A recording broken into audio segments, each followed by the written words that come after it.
हुकूमत पाकिस्तान का दहशतगर्दी के खिलाफ तमाम ऑप्शंस इस्तेमाल करने का फैसला। वज़ीर-ए-आज़म शहबाज शरीफ का कौमी सलामती की पार्लिमानी कमेटी के इजलास से खिताब।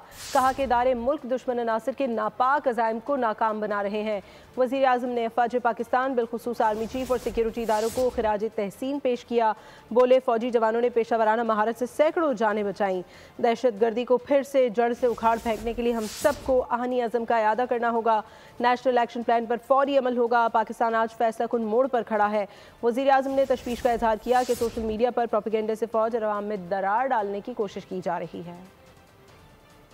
कौमी सलामती की पार्लिमानी कमेटी ने दहशतगर्दी की हालिया कार्रवाइयों की वाज़ेह अल्फाज में मज़म्मत की।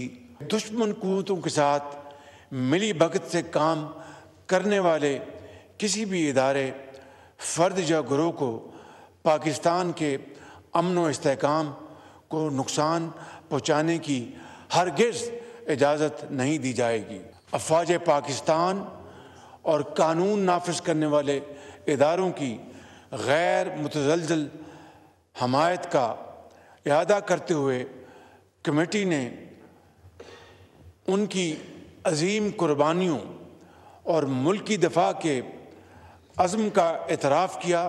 दहशतगर्दों के नेटवर्क्स को ख़त्म करने, नेशनल एक्शन प्लान और अज़्म इस्तेहकाम की हिकमत अमली पर फौरी अमल दरामद पर ज़ोर दिया। सोशल मीडिया प्लेटफॉर्म्स के बढ़ते हुए गलत इस्तेमाल पर शदीद तशवीश का इजहार किया और इसकी रोकथाम के लिए फौरी इक़दामात पर ज़ोर दिया।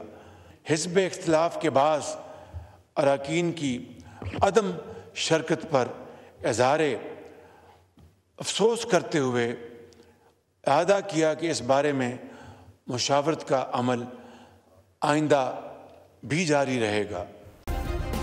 सब्सक्राइब करें और बेल दबाएं ताकि कोई खबर रह न जाए।